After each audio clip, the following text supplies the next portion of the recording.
Siya mao ang Dios nga naghatag nato kagahom aron paghimo og mga bahandi.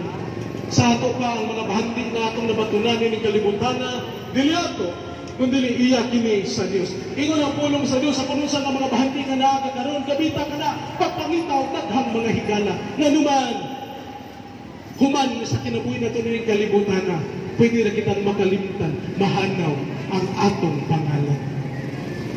Nganuman diha sa ministeryo mga higala, human sa imong kontrata, diha kalkalon ang imuhang pagawas kong dato kay ka. Pero bisan pa man sa imong kadato, bisan sa kadako sa imong mansyon, moabot ang panahon na imong kuyan mo na lamang ang pantyon. Realidad sa kinabuhi sa tao. Mao ni ang atuang timan-an, mga higala. Ang pulong sa Dios. Kitang mga amahan, kitang mga ginikanan, kitang magtultol sa atong mga anak sa dalan paingon sa kaluwasan.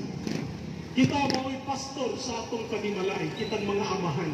Kita mao'y leader, kita mao'y haligi sa atong panimalay. Kita ang mahimong maayong ihiplo sa atong mga anak diha sa sulod sa atong panimalay. Kita ang mutudlo kanila may tungod sa pulong sa Ginoo.